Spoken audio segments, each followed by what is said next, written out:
Hey guys, welcome to Kaishin Capital. This side Janmajay. I hope you are doing well. So हमने कई सारी videos cover कर ली. I think 11 videos हम डाल चुके हैं. Four growth charges, CC, WCTL, working capital assessment. तो अब जो वीडियो है वो है डिमांड प्रोमिसरी नोट पर. अब ये डिमांड प्रोमिसरी नोट होता क्या है, इसका लॉजिक क्या है, इसको बेसिकली जब बैंकिंग एग्ज़ाम होते हैं तो पूछा जाता है आपको व्हाट इज़ डीपी नोट. आप बैंकिंग का एग्ज़ाम देने जा रहे हैं या फिर आप किसी बैंक में इंटरव्यू देने जा रहे हैं तो आपसे पूछा जाएगा कि भाई हमको थोड़ा बता what is the difference between DP note, promissory note, DP note, bills of exchange. So today we will understand what is DP note, why it is taken, what is the logic behind obtaining the DP note, है ना, why banks are obtaining. Mostly जो 90% of banks हैं भारत में वो DP note लेते हैं, अब ये लेते क्यों हैं मैं आपको बताता हूँ. कुछ ऐसे केसेस होते हैं जब आप सैंक्शन लेटर देखेंगे, सैंक्शन लेटर, तो कुछ ऐसे केस होते हैं जैसे सीसी हो गई, ओडी हो गया, WCDL हो गया, या फिर आपका एक्सपोर्ट पैकिंग क्रेडिट हो गया.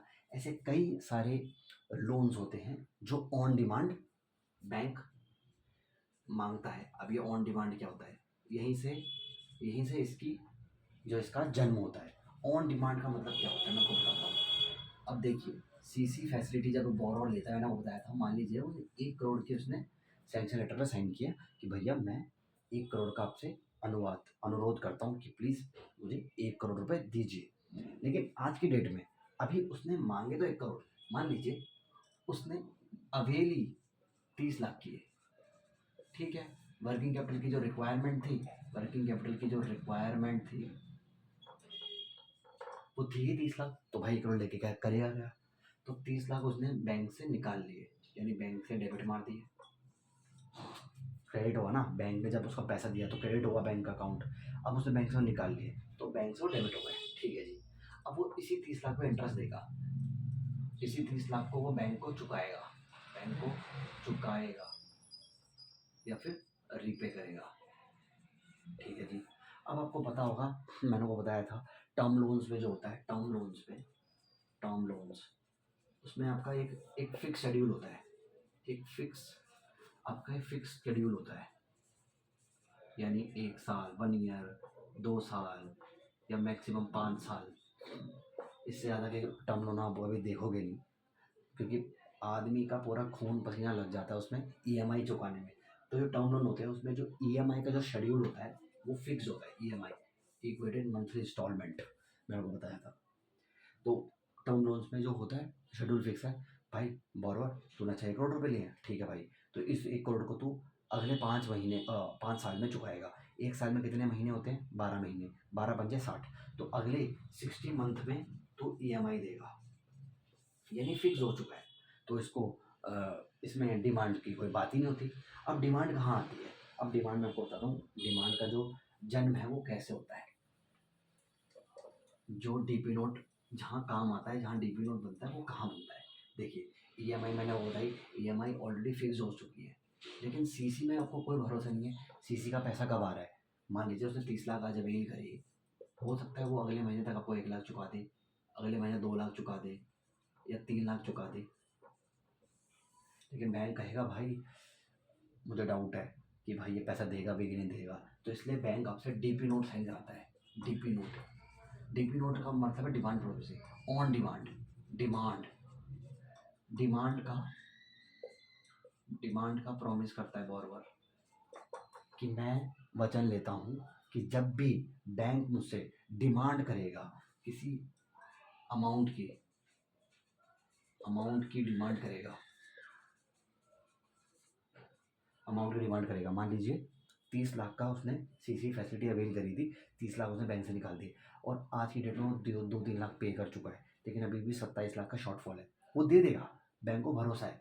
लेकिन कल को किसी की नीयत खराब हो जाए, किसी बोरोवर की, तो बैंक कहेगा भाई मुझे कोई मतलब नहीं है, आज क्या 27 लाख ला, आज क्या 27 लाख रुपये में ला के दे. On the basis of this demand promissory note bank आज के आज आपको बोल देगा भाई ऑन डिमांड तूने साइन कर दिया.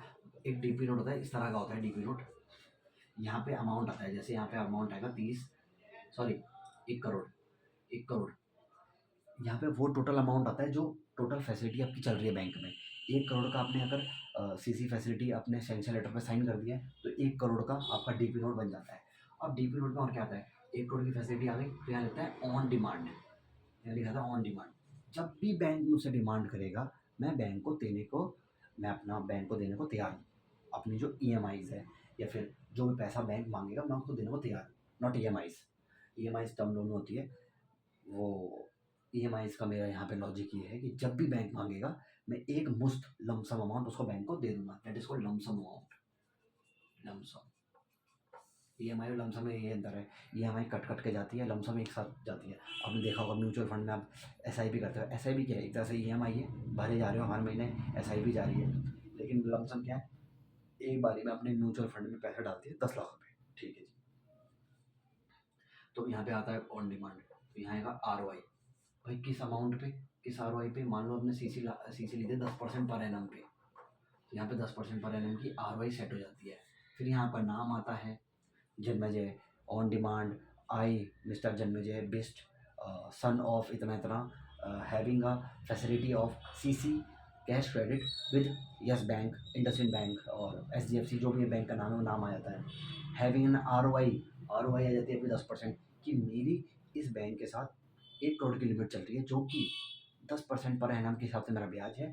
मैं बैंक को वचन देता हूँ कि जब भी बैंक मुझसे पैसा मांगेगा मैं बैंक को पैसा देने को तैयार हो जाऊँगा।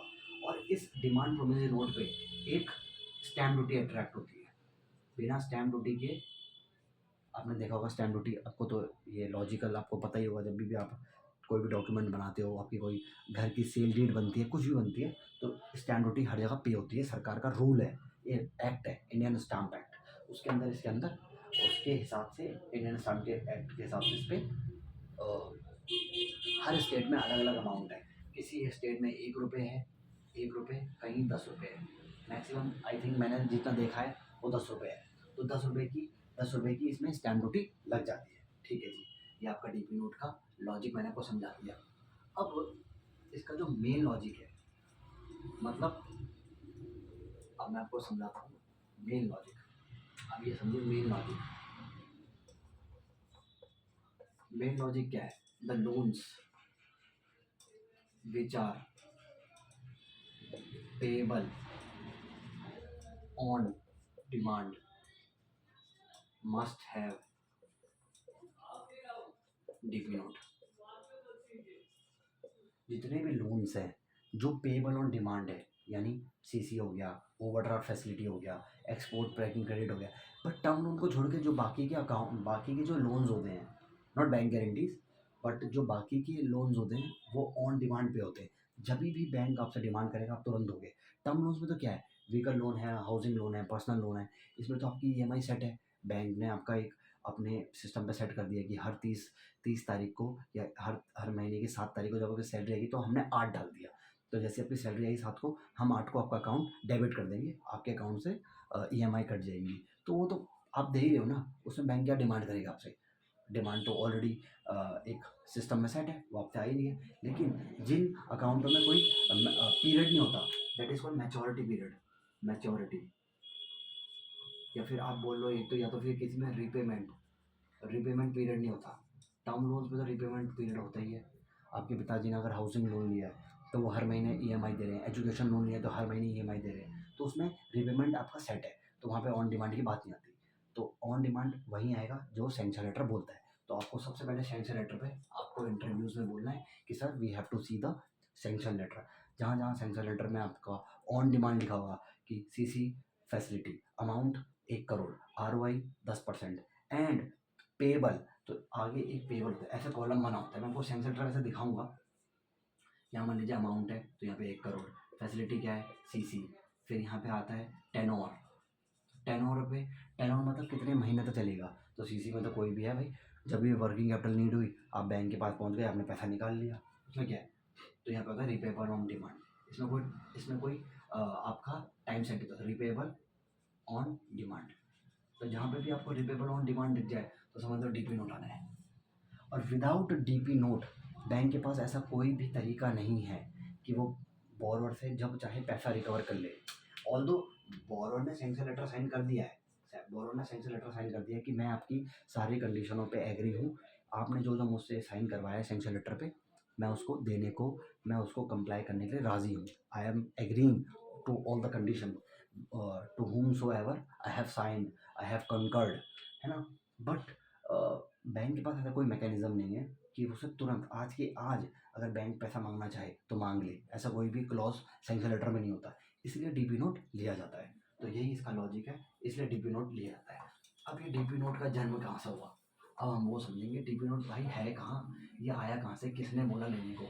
तो देखो किसी ने बोला तो नहीं है लेने को, बट एक एक एक्ट है दैट इज नेगोशिएबल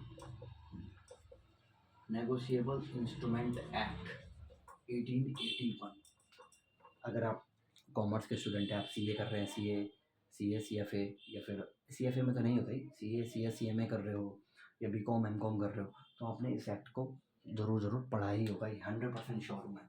तो इसमें नेगोशिएबल इंस्ट्रूमेंट में आते हैं bills of exchange. Bills of exchange अब बहुत कम होते हैं, ना के बराबर ही दिखने को मिलते हैं, इनको कहते हैं BOE, बिल्स ऑफ एक्सचेंज। आपके जो चेक्स हैं, चेक्स भी प्रोमिसरी, चेक्स भी इसी में आते हैं, कवर होते हैं। आपके प्रोमिसरी नोट यानी हम आपको पैसा देंगे, इसी प्रोमिसरी नोट के अंदर फॉल होता है आपका DP note, demand promissory note, जिसे हम कहते हैं डीपी, जिसे हम कहते हैं DPN। अब नेगोशिएबल इंस्ट्रूमेंट एक्ट के अंदर ये प्रोमिसरी नोट आते हैं, चेक्स आते हैं। चेक्स आपने बताया ना, कोटक बैंक का चेक है, भैया हमको 100 रुपये चाहिए, भैया हमको 1000 रुपये चाहिए, ये साइन किया, बैंक में लगाया, पैसा आपके बैंक में आ गया, ठीक है। तो ये सब जो एक्ट, इस एक्ट के अंदर ये चीज़ें कवर है, ठीक है जी। अब ये समझ में आ गया डीपी नोट आया कहाँ से, वो इस एक्ट के अंदर से आया। अब जो डीपी नोट है उसमें आपने एक बार अगर साइन कर दिए, ये मान लो मैंने आपने साइन कर दिए, तो इसमें कोई भी ऑल्ट्रेशन नहीं हो सकती। कोई भी अगर ऑल्ट्रेशन होती है तो फोर्जरी मानी जाती है। फोर्जरी, फोर्जरी यानी होती है धोखाधड़ी, धोखाधड़ी। अब आज चालूबंदी कर रहे हो, मान लीजिए एक और एग्जांपल मैं आपको समझा देता हूँ। मान लीजिए ये आपको किसी ने लव लेटर दिया, मान लीजिए आई लव यू लिखा है, आई लव यू लिखा है, ठीक है। ये आपकी गर्लफ्रेंड ने आपको दिया, ये आपकी गर्लफ्रेंड ने आपको दिया, ठीक है। ये BF है, ये जी है। ये गर्लफ्रेंड ने आपको आई लव यू लिख के दे दिया, मान लीजिए, ठीक है जी। आपकी गर्लफ्रेंड ने आपको दी। अब आप इसको एक डिमांड प्रोमिसरी नोट की तरह समझिए। अब आपने लव को हटा के यहाँ पे हेट कर दिया, ठीक है जी, कर सकते हो, कोई दिक्कत नहीं। मेरे पास पेन है भाई, कर दो, मेरे पास पेन है, मैंने कर दिया हाइट हेट, ठीक है जी। अब मान लो जो आपकी कल भेंट हुई, तो गर्लफ्रेंड ने बोला भाई मुझे दिखाया ना, जो मैंने लव लेटर भेजा था तुमको, वो मुझे एक बार दिखाइए। तो आपने दिखाया, लेकिन उसने देखा अरे ये तो आई हेट ही हो गया, मैं तो तुम्हें आई लव यू बोला था। तो वहाँ पे क्वेश्चन खड़ा हो जाएगा कि तुमने मेरी परमिशन के बिना मेरे लेटर को तूने ऑल्टर किया है, that is called material alteration. Material alteration, material alteration मतलब, मटीरियल का मतलब ऐसा है कि कुछ ऐसी आपने उस चीज़ को ऑल्टर कर दिया जिससे उसकी जो इन्फोर्सेबिलिटी है, कल को कोर्ट में जब ये डीपी नोट जाएगा तो बोरोवर बोल देगा भाई मैं तो 10% ROA में एग्री किया था, तुमने 9% कैसे कर दिया। मान लो 10% था, तुमने उसको बना के 8 बना दिया, 18% कर दिया। बोरोवर बोलेगा अच्छा मैंने 10% पे एग्री किया था, मेरे पास उसका फोटो कॉपी मैंने लेके रखी हुई है, तुमने उसको 18 कर दिया। तो बैंक के ऊपर जो कोर्ट्स होते हैं, कई ऐसे केस निकल के आए कि बैंकों ने झूठ मूठ ROI बढ़ा के, मान लीजिए 9 की ROI थी, इसको बना के 8 बना दिया, या 9 थी, या 9 थी 19 बना दिया। कोई भी फोर्जरी करने के लिए किसी भी हद तक जा सकता है, अब तो मानते ही हो। किसी की हत्या करनी है, बम फोड़ दो, तो कुछ भी हो सकता है इस देश में, इस दुनिया में कुछ भी हो सकता है। तो आपने आपने उसने आपको आई लव यू लिख के दिया, आपने उसको हेट बना दिया, तो that is called material alteration. तो डीपी नोट में कभी भी कोई भी कटिंग, कोई भी alteration is not allowed, is not allowed. बस यही था इसका फंडा। तो आपको समझ में आ गया कि आपको किसी व्यक्ति ने लव लेटर दिया है, आपने उनको चेंज कर दिया, लेकिन वो चेंज उस व्यक्ति को नहीं पता, तो ऐसा माना जाता है कि आपने उसके साथ धोखाधड़ी करी है, दैट इज़ मटीरियल ऑल्ट्रेशन। आपने कुछ ऐसी अल्टू पल्टू चीज़ें कर दी दैट इज़ वेरी मटीरियल। मान लो आपने 10 रुपये के अमाउंट को 100 रुपये बना दिया। हाँ, एक और पॉइंट आता है निकल के, कई बार बैंक 1 करोड़ की जगह क्या लिखते हैं, 10000000। 1 करोड़ हो गया। मान लो बैंक ने इसके आगे 2 ज़ीरो ऐड 3 ज़ीरो और ऐड कर दिए, 1 करोड़ की जगह ये तो कितना हो गया ये? 1 करोड़, 10 करोड़, 100 करोड़, 1000 करोड़, ये तो 1000 करोड़ हो गया। तो बोल अब बोल, देगा इतना बैंक को पैसा देगा तू? तो इस तरह की फ़ोर्जरी हालाँकि वैसे होती नहीं है, लेकिन किसका मन कब डोल जाए, कब किसकी नीयत ख़राब हो जाए, वो हमें नहीं पता। तो इस तरह से मटेरियल अल्टरेशन अलाउड नहीं होती। तो यही था कॉन्सेप्ट हमारा डीपी प्रॉमिसरी नोट का। बस, बाकी तो इसमें कुछ है नहीं, बस आपको एक चीज़ देखनी है। मैं आपको कुछ चीज़ें दिखा देता हूँ, कुछ चीज़ें मैं आपको details of demand promissory note में दिखा देता हूँ कि आपको इंटरव्यूज़ में या आपको कभी आपके पास कोई क्वेश्चन आ जाए तो आपको करना क्या है। मान लीजिए डीपी नोट है, तो DP note contains, this is the last part of our video. DP note contains amount, सबसे पहले अमाउंट आता है, कितना अमाउंट है, सैंक्शन अमाउंट, ठीक है। सब उसके बाद आते हैं ROI, that is rate of interest, ठीक है। आपने 1 करोड़ का लोन लिया, मान लीजिए 1 करोड़ की अपने CCD, 1 करोड़, ब्याज है आपका 10% पर है ना, उसके ऊपर बड़े बड़े अक्षर में लिखा जाता है ऑन डिमांड। जब भी हम तुमसे डिमांड करेंगे तुम्हें देना पड़ेगा। और डीपी नोट में क्या होता है, सिग्नेचर ऑफ बोरोवर, भाई बोरोवर का सिग्नेचर चाहिए। जब उसने एक्सेप्ट ही नहीं किया तो तुम जब उसने डीपी नोट में बोरोवर ने साइन ही नहीं करे तो तुम कोर्ट में क्या ले जाओगे, सर जी जज को दिखाओगे, सर ये डीपी नोट ये देख लो। जज बोलेगा अच्छा इसने तो साइन ही नहीं किया, ये इन्फोर्सेबल ही नहीं है। तो सिग्नेचर ऑफ बोरोवर होना चाहिए। और लास्ट में आपकी स्टैम्प ड्यूटी फुल्ली पेड होनी चाहिए। यानी अगर कोई वैसे दिल्ली में जो स्टैम्प ड्यूटी है मैं आपको बता देता हूँ, दिल्ली में स्टैम्प ड्यूटी है 1 रुपये की, यूपी उत्तराखंड में है 10 रुपये की, इस तरह और राज्यों में भी है। तो अगर मान लो 10 की जगह 1 ही रुपये पे करें तो वो अंडर स्टैम्प्ड डॉक्यूमेंट होगा और वो कोर्ट में एडमिसिबल नहीं होता है, कोर्ट में वो डॉक्यूमेंट चलेगा ही नहीं। सरकार बोलती है भैया हमको तूने टैक्स नहीं दिया ना, तो भैया रोड में मत घूम। वैसे बोलती नहीं है, लेकिन सरकार की ये इंटेंशन होती है कि भैया हमने इनकम टैक्स नहीं दिया, इसने हमें GST नहीं दिया, तो हम इसको देश में रहने नहीं देंगे। कोई भी सरकार बोल सकती है कि इसकी सरकार की कब सरकार की नीयत डोल जाए हमें नहीं पता। तो उस तरह कोर्ट भी यही कहता है कि अगर तुमने किसी डॉक्यूमेंट में तुमने स्टैम्प ड्यूटी नहीं दी तो हम उसको अपने कोर्ट में नहीं चलाएंगे। सर वो जो डॉक्यूमेंट होता है वो फाड़ दिया जाता है, या बोलते हैं भैया तू पकड़ अपना डॉक्यूमेंट और चलता बन यहाँ से। आपका जो कोर्ट है वो आपका जो सूट मतलब बेसिकली आपका जो केस है, आपने सूट फाइल किया है कोर्ट में, वो हम नल एंड वॉइड करते हैं, रद्द करते हैं, क्योंकि आपने ड्यूटी पे की नहीं करी और हम मुँह उठा के आप कोर्ट में आ गए। तो यही चीज़ें amount, ROI, on demand, signature of the borrower, stamp duty और नो कटिंग अलाउड, बस यही चीज़ें आपको इंटरव्यूज़ में बतानी है कि भैया डीपी नोट ये होता है। तो आई होप आपको ये वीडियो पसंद आई हो। इसके ऊपर RBI का ऐसा कोई सर्कुलर नहीं है बेसिकली कि डिमांड प्रोमिसरी नोट लो, ये बैंकिंग की प्रैक्टिस है जनरल। तो इसके ऊपर इससे ज़्यादा आपको यूट्यूब पे AI में आपको कोई बता ही नहीं सकता। मैं ये आपको ओपन चैलेंज दे रहा हूँ। तो इससे ज़्यादा आपको सीखने की ज़रूरत नहीं है, ये सब आप ही के आगे काम आएगा, इंटरव्यूज़ में काम आएगा, बेसिकली इंटरव्यूज़ में काम आएगा। और थोड़ा बहुत कभी बैंकिंग के एग्ज़ाम आप दे रहे हो तो वहाँ पे आपको काम आ जाएगा। तो I hope you like this video. So हमारे कोई वीडियो एक्सपेक्टेड नहीं होती थी मैं किस टॉपिक पे बनाऊंगा। जिस टॉपिक पर मैं ऑडिट करता हूँ सुबह या शाम को कभी भी, तो मैं उस टॉपिक पर वीडियो बनाना शुरू कर देता हूँ। So thank you so much और I hope you will do well in your life. Thank you.